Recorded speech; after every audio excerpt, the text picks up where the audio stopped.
வணக்கம் நண்பர்களே, நம்ம ஹேம்ஸ் ஹோமில் சக்கரவள்ளி கிழங்கு வச்சு ரொம்ப டேஸ்டியான குவிக்காக பண்ணக்கூடிய ஒரு கட்லெட் ரெசிபி தான் இன்றைக்கி பார்க்க போகிறோம். அதுக்கு தேவையான பொருட்கள் பார்த்துடலாம். 3 சக்கரவள்ளி கிழங்கு எடுத்து வச்சுருக்கேன். அதுக்கு தேவையான அளவு தண்ணியும் கொஞ்சம் உப்பும் போட்டு 2 விசிலுக்கு எடுத்திருக்கேன். இப்போ அதோட ஸ்கின்னை ரிமூவ் பண்ணிவிட்டு அதை நம்ம நல்லா மேஷ் பண்ணிக்க போகிறோம். நல்லா மேஷ் பண்ணதுக்கப்புறம் நம்ம கட்லெட்க்குரிய அந்த இன்க்ரீடியன்ஸ் எல்லாம் ஆட் பண்ணிக்க போகிறோம். 2 க்ரீன் சில்லியை குட்டி குட்டியாக சாப் பண்ணி போட்டிருக்கேன். 2 டேபிள் ஸ்பூன் கார்ன்ஃப்ளவர் மாவு சேர்த்துருக்கேன். 1/4 டீஸ்பூன் சில்லி பவுடர் சேர்த்துருக்கேன். 1/4 டீஸ்பூன் கரம் மசாலா சேர்த்துருக்கேன். 1/4 டீஸ்பூன் சில்லி ஃப்ளேக்ஸ் சேர்த்துருக்கேன். அது ஆப்ஷனல் தான். தேவையான அளவு உப்பு போட்டிருக்கேன்.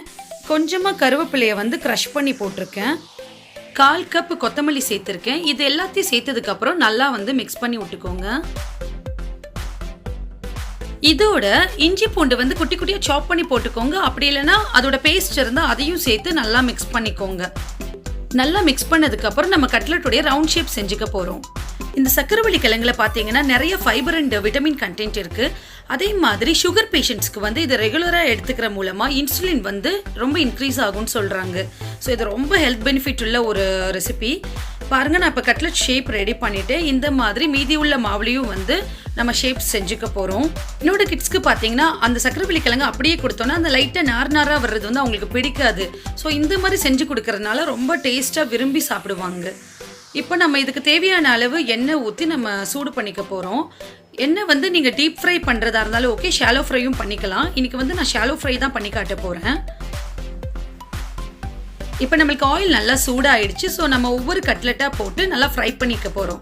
இதை ஒரு 4 to 5 minutes மீடியம் ஃப்ளேமில் வச்சு ஃப்ரை பண்ணி எடுத்துக்கோங்க. ஒரு பக்கம் வெந்துருச்சு, இன்னொரு பக்கமும் திருப்பி விட்டுக்கலாம். இது ரொம்பவே டேஸ்ட்டாக இருக்கும். அதே மாதிரி நம்ம டக்குன்னு இதை செஞ்சு முடிச்சிடலாம். இந்த சக்கரவள்ளி கிழங்கு அக்டோபர் to மார்ச் மந்த் வரைக்கும் நம்மளுக்கு நிறையாவே கிடைக்கும்.